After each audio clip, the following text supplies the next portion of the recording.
Not first, not second, but you guessed it. It's Third Rock from the Sun time on My Favorite Alien. What exactly are we dealing with here? Old and busted, new hotness. And what could that possibly be? Alien. They do exist. Robots have been watching the X-Files too much. It is possible. Welcome to My Favorite Alien, the only podcast that asks the question, are we alone, and answers it in the same sentence with a, I don't know. Maybe we don't do that. Maybe instead we talk about pop culture aliens.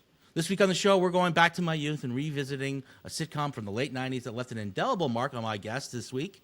Today, he happens to be a loving father and a Wordle fanatic. Please welcome to the show, Gary Hampton. Hello. Welcome, Gary. How you doing? Doing great. How are you doing?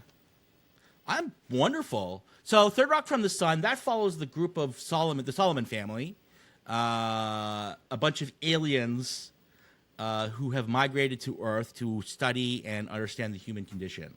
Is that a good pitch on the show? I think that's a good description. In my kind of rewatching it and going back over episodes, I realized the mission that these aliens have isn't very clear. Did you find that as well? Right. It's really just to observe humans and understand what humans are like. It's kind of what I call like sitcom logic, where they have the idea for the show and they don't really fully develop it. They just like, this is good enough for TV, and it kind of is, because it's kind of like a loosey-goosey like idea, but it works so far as like there's a natural tension within the show because they're aliens and there's misunderstandings galore. We've talked about it on the show, how misunderstandings are one of the holy grail of comedy. Absolutely. But yeah, Gary, we're both old farts. So tell me, when did you first encounter the Solomon family and Third Rock from the Sun? I remember when it was new and it was coming out. I was 9 years old and loved TV, and I remember seeing a commercial for it leading up to it that it was coming out. And the concept of just kind of understanding humanity, and especially from the lens of aliens, was always something that I latched onto and I really enjoyed. And yeah, as a kid, I do remember, I don't know if I watched the premiere, I couldn't tell you that, but I know I was watching it when it was on its original run and was enjoying it. I liked it a lot. So the Solomon family is sent to observe humans, but they quickly become entangled in the very emotions and experiences they're trying to observe.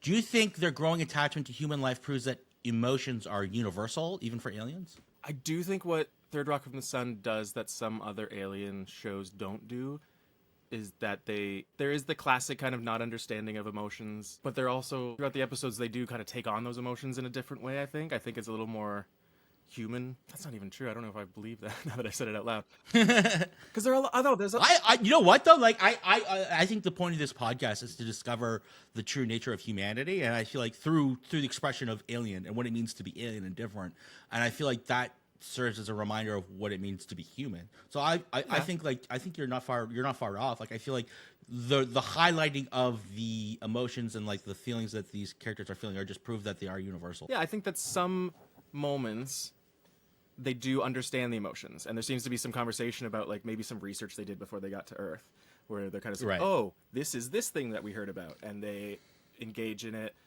And then there's other times where it's just completely foreign, completely alien. Right. It's just a completely alien concept that they're just not understanding the emotional attachment or in any degree. So I think it depends on the moment and it depends on the scene, where sometimes they are accepting and they're embracing that emotion and they're like, oh, let's find out what this is. And sometimes it's just a complete lack of awareness that there is an emotional connection in this moment, that it's not just purely logical. Well, they're not Spock, so you can't really hold them to that standard, you know? Jane Curtin's character, Dr. Mary Albright, serves as both Dick's love interest and the human's unknowing representative. Sorry. I just shaved my beard. I understand. There was something in my mouth. You just shaved. Look, when did you shave your beard? Gary used to have a huge beard, and I was like, "We're gonna be the Beard Boys," and he just shaved it off. Well, I think last year I grew it out, and it ended up we ended up using it for a music video for one of my songs, which the video's not out yet, but I did part of it with like full beard, big hair, and then did part of it fully cleaned up and looking nice. But we shot that last summer, and then I grew it out since then again. And then just this morning, I trimmed it to this. I was probably at your level this morning. And Oh, that's crazy. You're like, I'm going to do it for the podcast. I meant to And trim we'll it a do little less, and it got out of control. I hate trimming my own beard. This is like apropos of nothing, but I've been going to the barber to get my beard done because I just like I can't do it well. I fuck it up and then I shave it and then I look like a baby face loser. Anyways, what do you got there? Fuse iced tea. Oh, is that just Nestea iced tea? Yeah, so I don't know if you heard, but Nestea got they didn't want to pay for the formula anymore. They're paying it from like a Swedish company. And that's what Nestea was. Oh. And they decided we're going to make our own. And I was like, I don't know. In the grand scheme of things, I don't care. It's just iced tea. But I was just like, oh no, that's like one of the only drinks I actually drink because I don't really like soda and I don't drink alcohol. So iced tea is one of the only like special beverages I can have. Right. And I really like Nestea because most iced teas I didn't like that much. And I was upset, but then they replaced it with this, and I tried it on like a blind taste test in my own home that my partner helped me do, and like she just poured them into glasses, and I tried them, and I actually like this better. So, All right, there you go. You win-win for Barry. I guess. He won. All right, so let's run through the characters, the Solomon families. So we have here. Let me pull it up. So we got Dick Solomon, played by John Lithgow. What are your thoughts on John as the main character? I think he's a true lead of a show. I genuinely think like he is. Everyone's great in the show. It really is an ensemble cast, but John Lithgow is amazing. He really, as an actor, he's done stage, he's done film. He's really like well pedigreed. I don't know if you know this, but for Third Rock from the Sun, I don't know if you know this, but for the entire run of Third Rock from the Sun, all 6 episodes, he won the Daytime Emmy for Outstanding Lead Actor every year that the show was on the air. That's great. And I think it's Good for him. I think it's deserved. I mean, he has such a range as an actor. I think back of the film, what's it called, Blowout, with John Travolta, and he plays the bad guy. He plays like a hired assassin. Okay. And he's so scary in that movie. And then you see him in this, and he's so stupid and lovable and goofy. And you're like, this guy can do it all. He's so talented. I also think back to the 4th season of Dexter, where I think they were kind of playing on him playing a bad guy in Blowout. Like I think that was kind of like the kind of the intention of that casting was to like play on his ability to play a villain from like the 80s and like I feel like play against type because I think most people see him as this character now, like of a certain age, like he will always be Dick Solomon for certain people. And I think they like Dexter like played him against type and went back to his roots. It's like because he has such a huge career. But let's not spend an hour talking about John Lithgow. John Lithgow and French Stewart, I think both those characters, there's a big element of clown. And I don't mean like to make fun of like No, clowning is a serious thing. Clowning as an art form. I think if you watch some of these scenes, there's not much dialogue. It's really just the two of them figuring out, like, there's a scene where the two of them are talking about, like, how to be a man.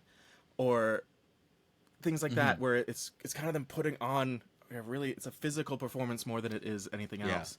And, yeah, I think that comes from, it's a bigger discussion about, actors coming from theater work instead of, film work. I think John Lithgow coming from a theater world first is telling in his performances. I can only speak from my own personal experience, but there is a huge difference between like acting for the stage and acting for a camera because the camera picks up a lot more than the stage does. You have to be bigger with your movements and your gestures on stage because you're playing for the whole house.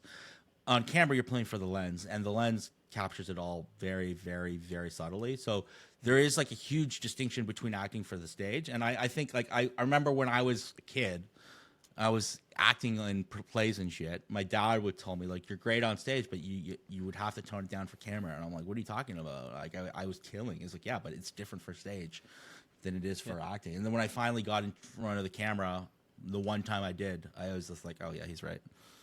Yeah, I think that's a big thing in my experience. In my experience working with actors, I think the biggest thing, you notice someone who comes from theater because they know their lines and they're ready to improv if they have to. They know what the plan is, and they kind of know what the diversion is, where a lot of film actors might get to a moment that wasn't supposed to happen and kind of stall and be like, oh, I wasn't ready for this. It's a very big generalization. That's not true for everybody, but that's kind of a main thing. But you did mention... No, of course not. You mentioned your dad. I'll be right back. Uh-oh.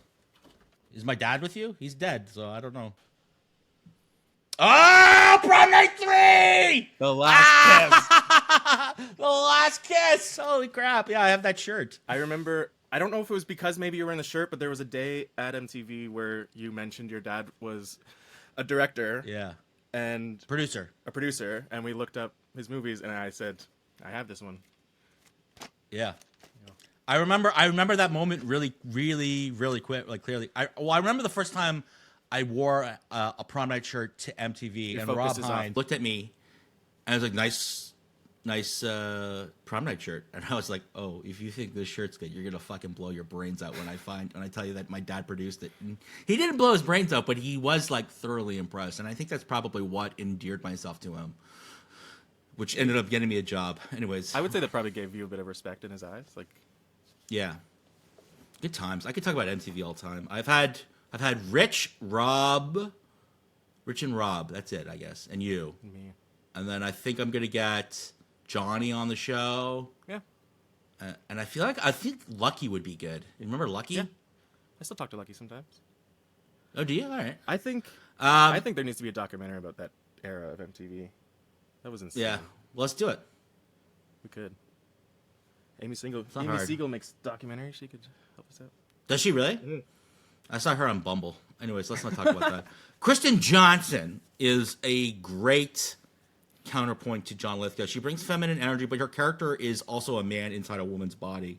So there is like gender fuckery, I think, for the first time on mainstream TV. Like, would you consider this like a trans character? Or is this never just... considered that. Because it's really an alien inside of a human body, and it's... I guess how close is a human male to a... How close is, like, an alien to a human in, like... Oh, we have no idea. We never see them in their original form, right? Not that I'm aware of, unless it's, like, way at the end of the season, but I don't think so. I never considered that. I always just saw it as someone trying to figure out humanity. And what I thought was really interesting about Sally was she is the one female in that family. Mm-hmm. And rewatching, I didn't realize how much... There's a lot of Sally's storylines seem to be very much based around the fact that she's a female. And there's a lot of sexual innuendo and a lot of things. Like, there's it might be episode 1, but it's one of the first episodes where the other 3 are basically asking her to jump up and down so they can see her boobs bounce. Like, there's strange... And she refuses. She... Even in that moment, she understands, like, this is weird. And doesn't do it.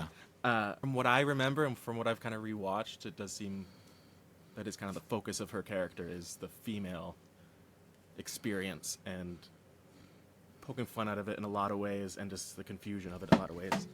And then we have French Stewart, who I don't really know that much about French. I feel like he kind of like peaked maybe a little bit with this show. This is definitely Like, what I know. him as far as best visibility, like I think of him as in Third Rock from the Sun and that one episode of Community where he plays a guy who looks like French Stewart Right. in the Celebrity Lookalikes episode, which is a great episode. It's my favorite show. of Community. That is my favorite Different show of all show. time. It's my favorite show of all time too. So, well, except for like The Wire and like real shows, dramas. Yeah, like if I had to try and if I was debating Community versus Twilight Zone, it would be a tough discussion for sure. Oh, you like a Twilight Zone, eh? That's wild. I haven't watched the Twilight Zone. I think I have them on DVD. You going to get? You stop going places. Here, I won't take them all. Yeah, I got the VHS kind of box sets. So there's like 3 episodes on each tape. The original season, original series. I have. I think I have it on DVD. It's great. And then you have Joseph Gordon-Levitt in his long hair era, and he is kind of like, I don't know, is he the heart of the show? Do you think, or no, or is he the sarcastic part of the show? For me, watching the show as a kid, he was something that I could attach to and kind of Right. see an alien going through like a youthful experience.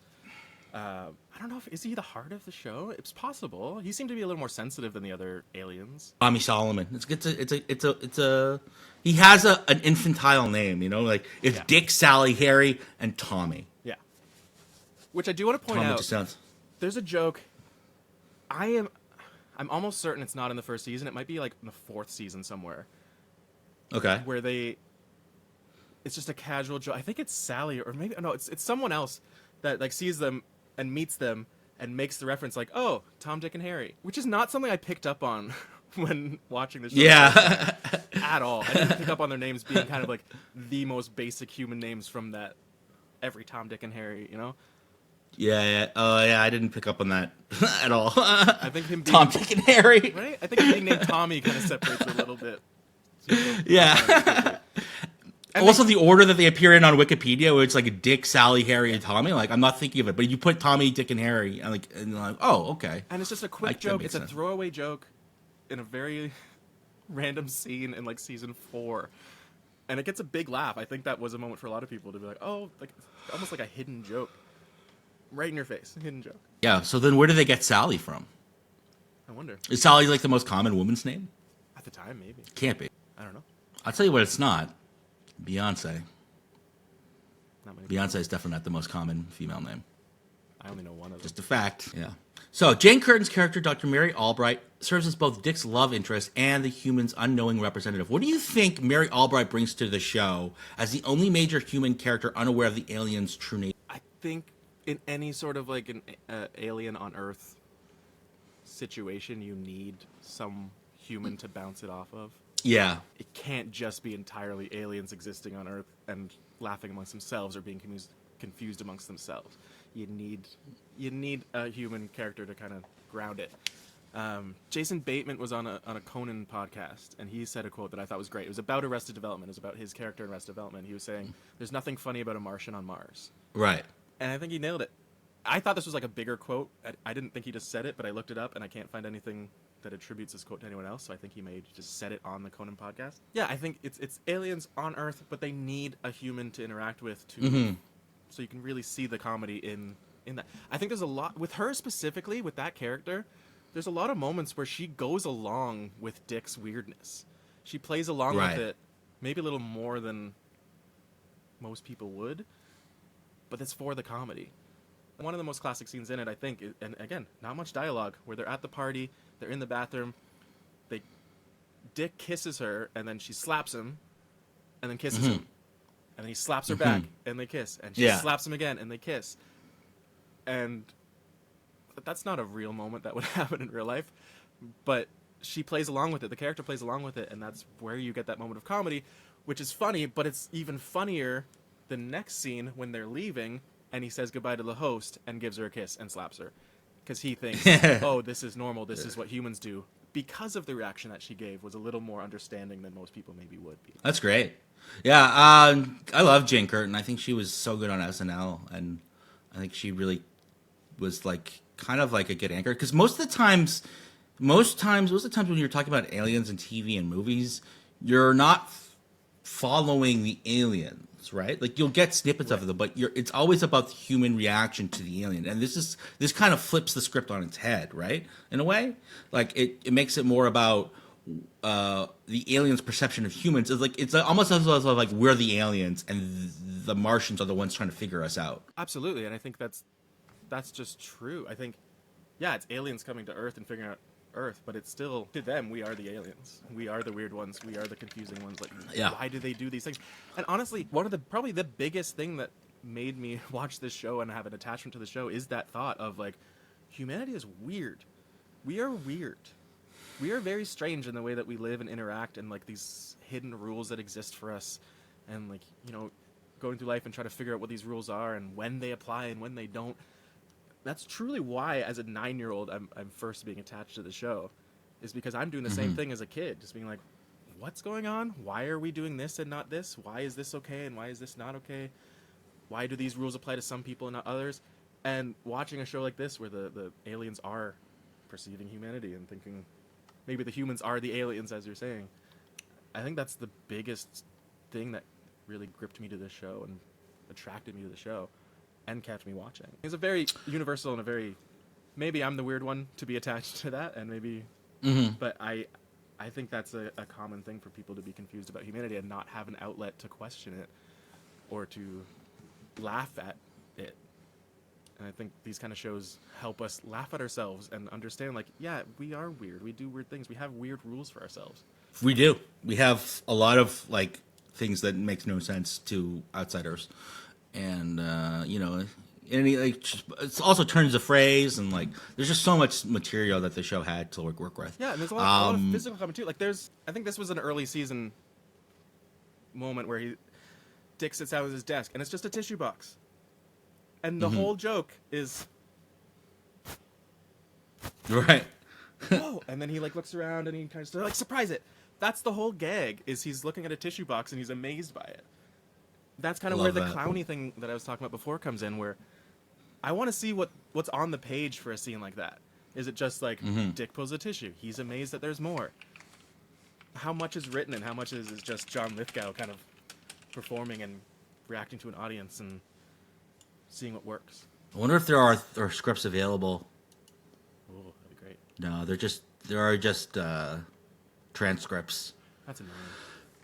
It is annoying because I mean, I'm a screenwriter, so like when I like go and read a script of a show that's been produced, like I love comparing and contrasting all the production choices and all that stuff. That's one of the perks I like about working in the industry is that you get to read the scripts, the actual scripts. Because a lot of the stuff you find online is what you're saying. It's a transcription, like someone's watched it and then written the script based on what made it to air.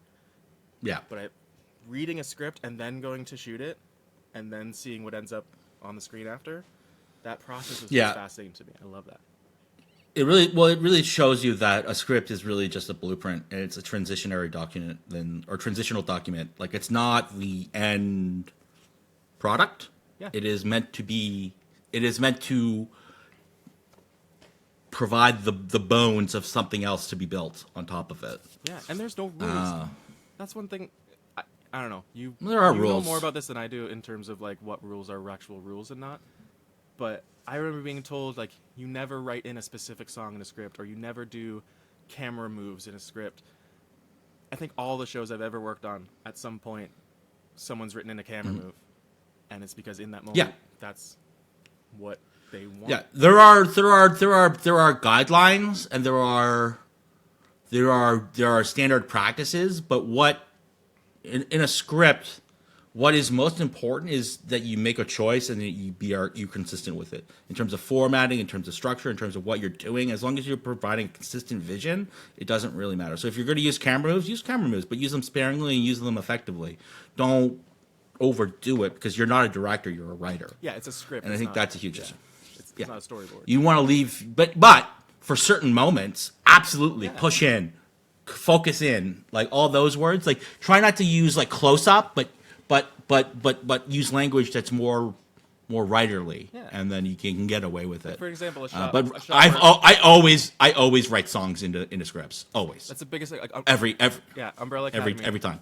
Like, first season of Umbrella Academy, I used to like sit and I'd hear Steve writing down the hall, and he'd play a song really loud as he's writing to that song. Yeah, And I remember being told like you don't do that. You don't write to a specific song because you might not get it cleared. And here's a big name break. you'll get something cleared, and it doesn't really matter. Like, you know what I mean? Like, it just they just say don't do that because somebody said it once, and Yeah. it's bullshit. Anyway, back to the Third yeah. Rock from the Sun. From Dick's disastrous attempts at romance to Sally's gender identity crisis, the aliens struggle with human relationships. What do you think Third Rock teaches us about human dating customs? Oh, that they're weird. Yeah. I think that's the word that describes most of the observations they have about humanity. It's just weird. Yeah. Like I don't know how to word this because it depends really on what episode you're watching, and I can't think. It's what I was saying before about the Albright character of like she kind of goes along with things more than every character does kind of have a serious love interest at some point, right? Like Dick has Mary, Sally, I forget his character in the show, man in Seinfeld, and he's a police officer. Wayne Knight. Wayne Knight with Sally, I think that's a great combination. I'm forgetting her name again, but she was Alex Mack, and then on Third Rock she's dating Tommy. Oh, I can't remember the actress who played Alex Mack. Although not the first Alex Mack reference on this podcast, by the way. Okay, I thought she was great. We talked about smart puddles, and someone was like, Alex Mack was a smart puddle, and I'm like, you know what? She was a smart bottle. Absolutely. Secret Life of Alex Mack. Theme song playing right now. Not Do actually, you have but the it will be in technology to post. melt me into a puddle? No. So you just looked weird for no reason. And then, with Harry. Harry had a longtime girlfriend eventually. I'm not remembering too much about the specifics of. I really truly feel like they made more comedy and pointed at more weirdness about sex than they did about like relationships. Seems like there's a lot more sex. But dating and mating are the same coin, right? Fair enough. I was watching a highlight clip earlier today, and there's a scene about casual sex, and it was just like just Dick talking about like that's what we had. We had casual sex, and just the difference between the types of sex you can have. I do think it's interesting that at some point in the show they all do have like a serious relationship, which means they're not alien enough that they can't find a partner. It gives us all hope, doesn't it? Kinda. If the aliens can all have long-term, lasting relationships, and can't we all? Much of the show's humor came from aliens struggling with everyday human customs like shaking hands, sitting in chairs, and dating. Why do you think watching aliens struggle with simple human behavior is so entertaining? Well, again, I think for me it was because I didn't really understand it much. So seeing an alien not understanding it was kind of just like a weight off my shoulder in a way. Like, Right. it is strange. Like, this is a weird thing. I think what it does is it gives us a moment to actually observe a handshake or giving someone applause or whatever it is, and actually take a step back from it and look at it through a different lens, and maybe think to ourselves like, yeah, that's kind of funny that we do that, isn't it? And if you go back in history, like there are reasons why handshakes exist, and we forget about them now. It's just part of our culture now, and it's still just. You think if a handshake never existed, do you think we would make it up now as a greeting? I always think like the wave was meant to show that you weren't carrying a weapon in your hand. Well, as far as I understand, that's what the original shake was, where they'd shake on the wrists to make sure you didn't have a dagger Right. in there. Which Oh. I think is the whole origin of why some countries drive on the right side and some countries drive on the left side, is because when you would go up, you would reach out with your hand to shake if you're on a horse or whatever. And Are drive-thrus on the other side? yep, Oh my god. I've lived in Australia, I've lived in England, and yeah, a lot You've of had drive-thru in both, eh? there's a lot of stuff like that you don't really think about, but then you're like, oh yeah, the drive-through window is on the other side of the car. It's so annoying if you had to like reach across the passenger seat to get like they just moved a Taco Bell to England for some reason from America. Just used the wrong floor plan, and they did an American Yeah. floor plan. Oh fuck the fucking drive-through. I gotta stop swearing. Yeah, I think that's the answer. I think us watching aliens trying to make sense of these customs gives us a chance to actually step back instead of just being like, oh, that's a custom, that's what we do, that's normal. It gives us a chance to step back and say, is that normal? Is that... So I don't want to say normal, that's a weird word to use. But is more typical. Because it's a sci-fi sitcom. It's a sitcom first, right? It's not a show. It's not an alien. Like it is mostly. You wouldn't really call it a sci-fi show. No, because they don't really get into the science fiction of it, right? They don't explain Yeah. how they got here, really. They just did. Why are they in that car? You know? Like, they don't have, like, fancy transponders. Like, it's just Harry going like this, incoming transmission from the big head. Like, Right. It's absolutely a sitcom first. I think the science fiction stuff is very underplayed. Yeah. Aside from them being Yeah, exactly. The obvious. Over time, the Solomons start to feel more human and Over time, the Solomons start to feel more human than alien, despite their original mission. Do you think this suggests that identity is formed more by experience than by origin? I think it shows that people try to fit in with where they are. Yeah. I can say for sure, when I was living in Australia, I started doing things in an Australian way. And then I went to England, and I was picking up on British customs a little more, and even the words you choose to use, or how you go about things. And then I came back to Canada, and I had to shake that off a bit and get back to doing Canadian culture stuff. So I think that is, like, wherever you live, wherever you go, you're going to adopt something, whether it's conscious or not. Mannerisms. But are those things superficial or are they like more deeply rooted? Like, is there anything from your time in Australia that has stayed with you since living there? I'm sure there is. I can't think of any specifics in this moment, but I think to get really existential, everything you do impacts you in some way. Everything's going to Okay. creep in and stick with you, and you're going to have an effect on other people that you interact with. It's just, that's the life. I think most of it is subconscious. Most of it happens without us realizing it.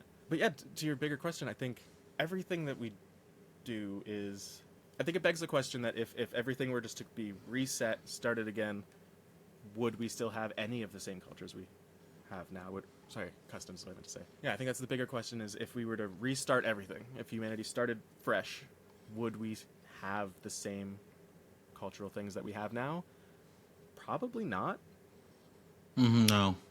It'll probably. Although, how would we start fresh, though, you think? Yeah, that's just, who knows? That's a kind of hypothetical refresh of sorts.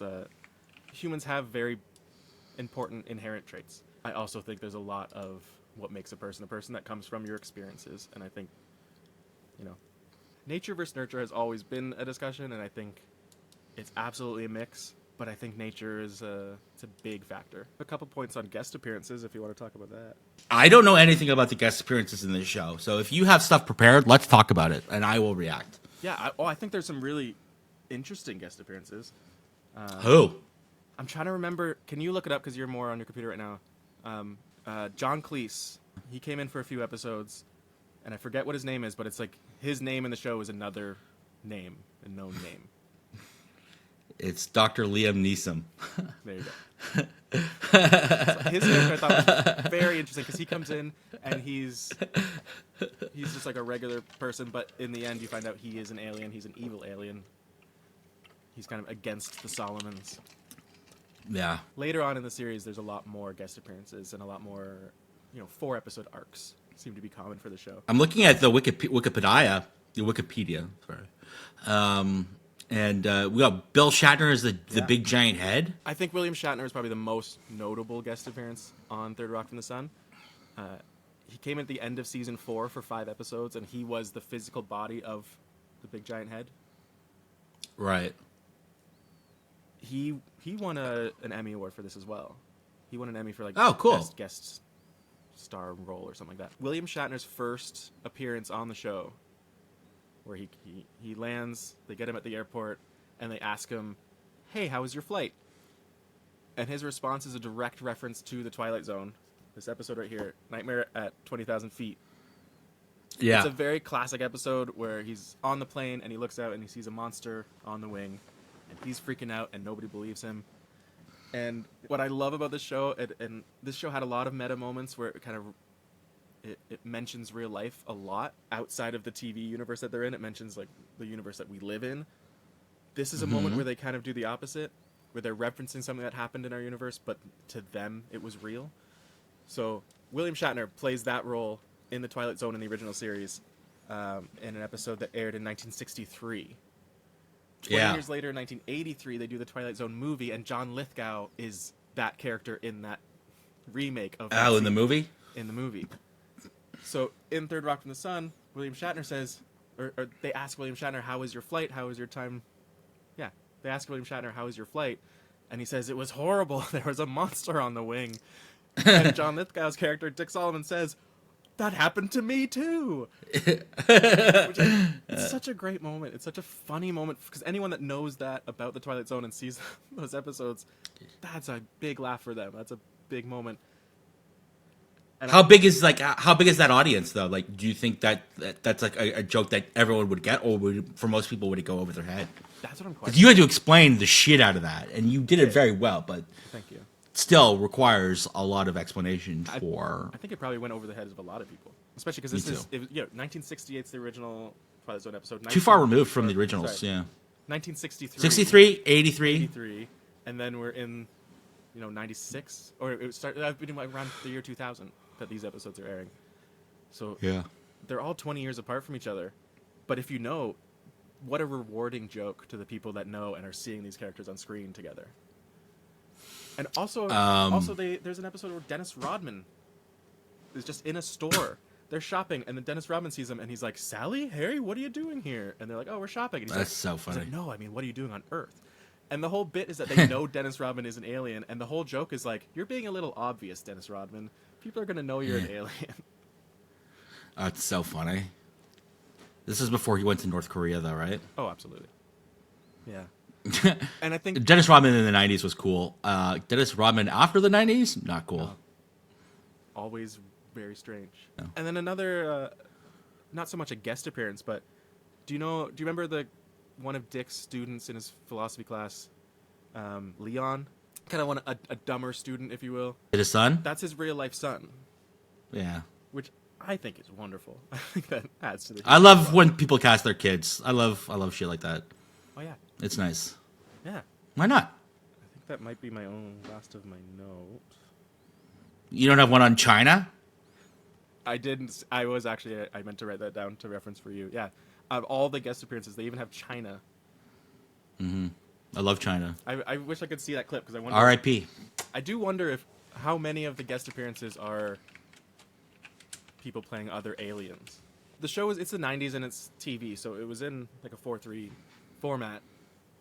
We've never seen a widescreen version of Third Rock from the Sun, but if you get the DVD box sets, the bloopers are in widescreen. Oh. So that tells us, just like a lot of shows that were filmed back then, they were probably filmed in widescreen. Yes and no. They were. Yes, they were definitely filmed on widescreen, but they were probably cropped, and there's probably a lot of crop in the frame Yeah. that would require a lot of work to edit out. Do you remember the whole the thing that happened when Friends was put on widescreen online? Probably a lot of people got really upset. What happened? They, as you're saying, they didn't think it was ever going to air widescreen, but they're filming in widescreen, Yeah. and they just the sides are kind of like you're never going to see that. Yeah. And so with Friends specifically, there was shots where there's, they're at the coffee shop and there's, Phoebe sitting next to a photo double, a body double. Oh wow. And it's not actually Rachel, but she was outside the frame, and so you couldn't actually see her in that moment, but it's just to know that someone was there. And in the widescreen, you kind of see a bit of the face, and you know that that's not actually Jennifer Aniston. That's crazy. That's crazy. And so I think that's Yeah, that's probably what you're referencing, is that when they made them, they weren't. Yeah, that it's on film. You can see what is there, but it's not necessarily something they want you to see. Yeah.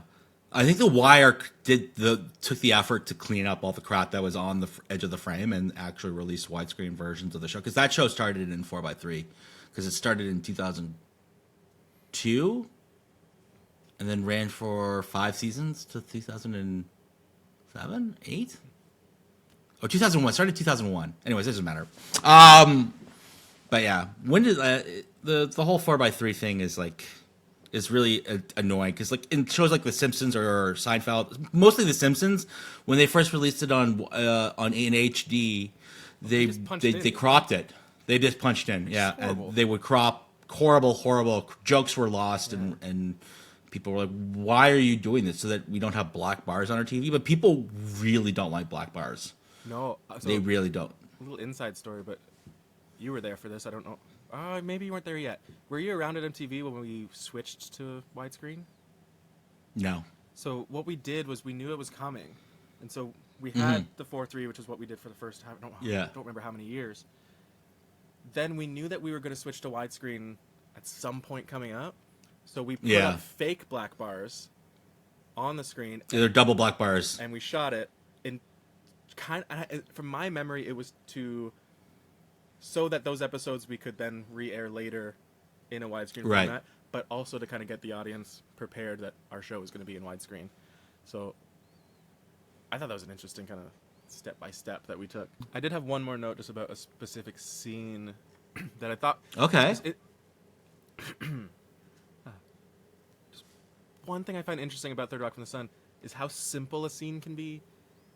There's a scene where they just discover sneezing.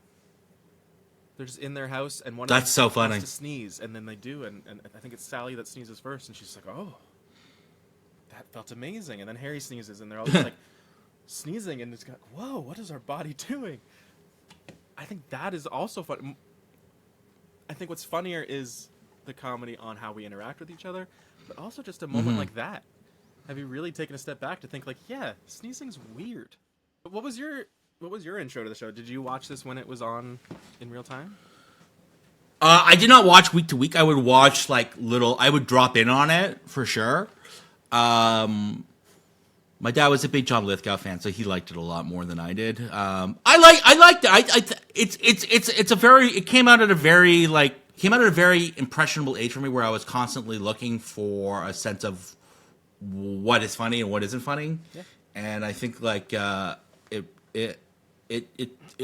taught me a lot about about fundamentals of jokes. I don't know. I don't really know. You know what? It's one of those things where it's like I watched it every once in a while. I really liked it, but I didn't love it, and I didn't watch it religiously. I don't think I watched any show really week to week except for The Practice and The Simpsons. Yeah, and that was it. For me at that age. Yeah, for sure.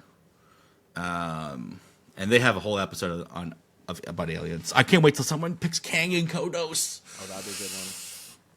Oh, there's so many good aliens.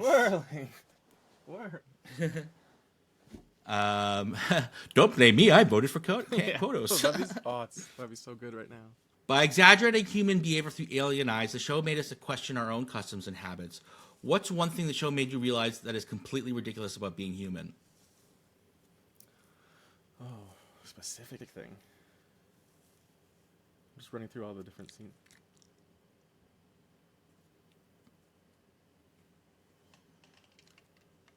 I don't know. My first thought is going to the scene I watched earlier about, it was Harry and Dick learning about what it is to come across as a man. That's always been strange to me. Mm-hmm. It's a hard show to watch because it's not on anywhere. So it is the kind of show that I feel like when you brought it up, I want to do Third Rock from the Sun. I'm like, oh, I could definitely watch I could go toe to toe with the show for a marathon session. You know what I mean? Just really just knock it out of the park and just watch 15 hours of TV straight and just really get into it, the headspace. And I couldn't find it anywhere. I couldn't find it to illegally to download. Yeah. Which is crazy because I'm usually pretty good about it. Yeah, I know it's on a hard drive somewhere, but I think it's on the hard drive that we shot the music video on, and that is at the editor's house. Bad planning on my part. I have so many hard drives, it's crazy, and I don't know any of them. They're all filled with porn. Anyways, if aliens really did come to Earth to study humans, what do you think would confuse them the most? I think the power structure, or the hierarchy. I think they would come down and they say, why is this person in charge of all these people? And we'd be like, I think the concept of money is probably very bizarre. Right. Trying to explain, I think finance, is yeah. And how Ultron said it best, finance is so weird. Depending on even where you are in the world, it's different. And it's all really imaginary. I think there's a lot of, I think the confusion would be, I think an alien's confusion would come in a big part from a lot of just imaginary things that we have and imaginary rules and things that don't actually exist, but we all kind of are in this agreement together that this is how we're living and this is how we do things. All right. Where do these agreements come from? Where did we sign up for this? Where do people know these rules? The video that I was talking about, the song I was talking about, where I had my long hair and beard and then cut it off, part of the song is about understanding humanity and other people and having realization later in life of oh, so not everyone's thinking the way I'm thinking. I thought we all knew this was weird, but we were pretending it wasn't. But then you find out that some people, this is very normal to them. The way we live life makes a lot of sense. And never in one day in my whole life has this existence made sense. It's always been weird, and I thought we were all just pretending, and that we were just kind of this is weird, but we're not allowed to say it's weird in public because that's one of the rules. But where do these rules come from? I think that's very. I make them up. Well, give me the rule book. I'm the rule master. Send me the rule book, guy. I've been very confused for 38 years. It's all up here. It's all up here.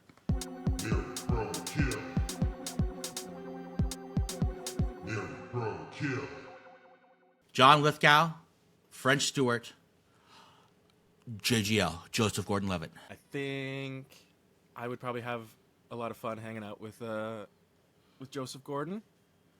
I think Okay. they're around the same age. Sure. We have a lot of I same. think he's a little older. Might be a little older. We have a lot of same interests. He's very into video production. He has his own kind of, was it Hit Record? Was his video platform Yeah, online? yeah. He's very into music. I think we get along a lot, so that's probably who I would marry. And Okay. I'd have a probing time with John Lithgow. What a legend. And sadly, you're gonna have to give the old death ray to French Stewart for this one. Yeah. You know what? I think French Stewart's going to lose every time in this situation. Which I think He's getting murked. I'm sorry. It's not about you. It's about who you're up with. Yeah.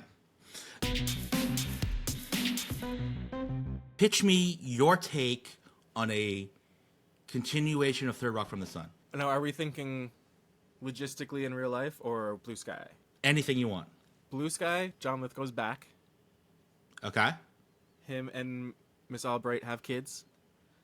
Okay. Their kids are hybrid, alien, human. I feel like they were too old even then to have kids. But he's an alien. How old was John? So I feel like there's Okay, ways yeah, around but, it. But Mary Albright, I feel like I feel like there's ways around She- it. I feel like Okay. there's a way. And I think, okay. Well, it's a Blue Sky, so I shouldn't be yucking your yum. and who knows, maybe Sally's a surrogate mother in this universe, in the new show, maybe. But Okay. I think a Third Rock from the Sun needs John Lithgow. At least, if you're gonna reboot it, he's got to be in the first episode at least to kind of pass the torch. So Blue Sky, it's definitely kind of based around them, and then their kids. Like it could. Now that I'm hearing this come out of my mouth, it's very much like a Fuller House pitch. Yeah. It's just the next generation, but I think it works. I think if you have these children, they're not seeing it through a lens of like, oh, we're used to alien life and now we're discovering a new life. They're just learning life. So how interesting Right. to see the different parenting dynamics between Albright being the human and Dick Solomon, the alien. How are they going to try and raise kids differently? How are they going to Right. impose wisdom or teach lessons? And then having your aunt and uncles be Harry and Tommy and Sally. There's comedy there too if those actors are around. Oh, that's why it's Sally. It's Tom, Dick, and Sally. I thought it was Tom, Dick, and Harry. And here, it's both. Is it all, okay? We figured it out. Alien versus Predator time. Who do you think? Instead of asking whether or not they could go up against the Predator, who in the crew do you think has the best shot against the Predator? Oh, Sally. Sally. Okay, that makes sense. She's 6 feet tall, eh? That's pretty She's crazy. tough, and she is the officer. If I remember correctly, like her character is the officer, isn't she? Yeah.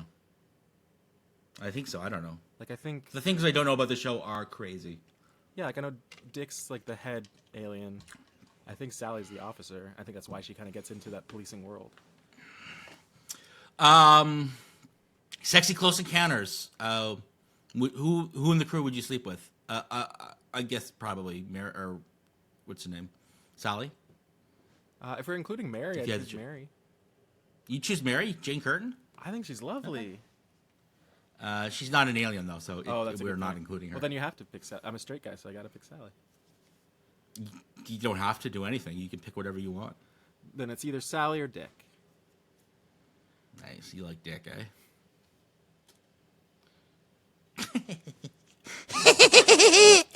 Do you believe in aliens? Yeah. Cool. Like- Me too. There are very few things in my life that I have like a firm stance on, and I think aliens is one of those things where I can't imagine having a firm stance that yes, 100% sorry. I can't imagine having like a firm 100%. Percent is getting caught in my mouth. I can't imagine having like a firm 100% stance that aliens definitely exist or they definitely don't. It seems like one of those things in my mind that it's very likely. It's just in what form. Right. I think there's definitely something living in the universe. Is it watching us? Does it know what we're doing?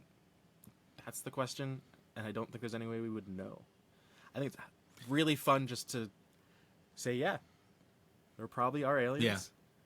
Yeah. And what fun we can have kind of exploring the idea that aliens exist.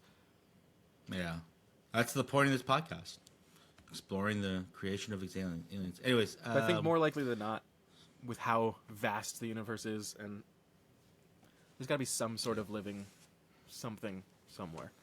But yeah, who knows if it's what's in our pop culture and what we envision, and if it's a humanoid type of alien, that seems questionable. Okay, fine. Closing thoughts. Anything you want to say about the show that you haven't said already? But its legacy, maybe, perhaps. Well, What do you think the show's legacy is? I think the legacy's good. Honestly, I think that when people think back on it, anyone I've talked to about it has positive thoughts on it and remembers it well. I think looking back on the reviews of it, I think season 1 and season 2 were at the time seen as like very well received, and that every season afterwards the ratings get lower and lower and the response is a little less. But overall, as a series, I think it's a solid idea, and I think it's something that could exist now, and we'd have a totally different take. We'd have a whole new playground of what we could play with and what we could laugh about these days. Not just I agree. Not just because the world's different, but because TV is different and media is different, and we could explore Everything's things in a different. different way. I do wonder, You should have talked about that in your pitch. I do wonder, like, how cuffed the writers were, like what they were allowed and were not allowed to touch on. Probably whatever they wanted. I feel like they had a lot of leeway. I'm sure. Yeah. I think so. I don't know for sure, but it doesn't feel like it doesn't. From what I've seen of the show, it doesn't strike me as something that was creatively stifled. Like it feels like a true expression of the idea. Good. Like sometimes you watch something, you're like, oh, I can feel interference in this, Yeah. and that's just state of the world. But you watch a show and you're like, yeah, this just feels like you can if you can connect the line from like creator to show, which sometimes you can do, sometimes you can't. That's a sign of something that's really successful, and like in terms of an act of creation, like if you can say like, oh, this really came like The Wire, it's so singularly the mind of David Simon, Right. that it feels like you can draw the connections from his brain to what you see in the show, and I think that is something that I feel like as a writer, every writer strives to create something like that. Where you're like, I want something that's unfiltered from my brain to the TV. I think Community is a good example of that. I think when Dan Harmon For sure. left, I think even people that had no Yeah. idea about anything behind the scenes would watch season 4 and think, what's happening? This is Yeah. strange. Yeah. Overall, Well, that's gonna do it for our. so I just want to sum it Yeah. up. I think overall it's a great show. I think it holds up just as much as there's a lot of shows from the 90s that are kind of detached from now just based on culture and what pop culture was at the time and what people were joking about. But I think overall the structure of it and the concept of it definitely holds up, and I think it's something that, I mean, if those actors could get back together and do it now, I think it would be successful now. Cool. Shout outs. Anything you're working on or anything you've been watching or listening to that you want to shout out? You can shout out your band. Yeah. Snow Days. I make music under the name Snow Days. All the social medias are Snow Days Club. And Cool. got a new song that is almost done. The video's almost done. And hopefully sometime in 2025 we'll get that out there. And Sweet. yeah, who knows what's... I mean, I'm always hoping to get an album done at some point, but things go slow these days. Yes, they do. Well, that's going to do it for our show this week. Turns out the Solomons are a bunch of wild and crazy guys. If you want to get in touch with the show, please email me at myfavoritealienpod@gmail.com, or you can find us on socials. We're on Blue Sky, we're on Twitter, we're on Bumble, we're on Tinder, Hinge, Grindr, and of course, the one that we don't talk about, Plenty of Fish, and of course, the other one, Threads. And if you want to get in touch with us there, just look for My Favorite Alien Pod, I think, usually, or My Favorite Alien. I don't know. I'm still working on the graphic. I told you I'd get the graphic done. I don't have it done. I just didn't do it. I don't have Photoshop right now, so it's hard for me to do a lot of this kind of stuff without Photoshop. So do I get Photoshop or do I like double down on not getting Creative Suite because I think it's a big ripoff. Anyways, that's neither here nor every time there. it charges my account, I think, did I use it enough this month to pay for it? And the answer is What is it, $80 or something? I think it's. Or do you have a better deal? No, I think I still paid monthly for Creative Suite. It's like $13. And then it's like $13 for just Photoshop?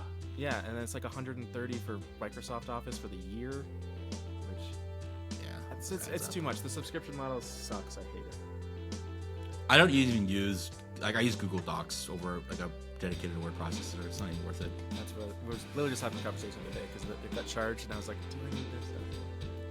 Yeah. Anyways, I love you guys. Thank you so much for being here and keep searching, my lovelies. Mwah.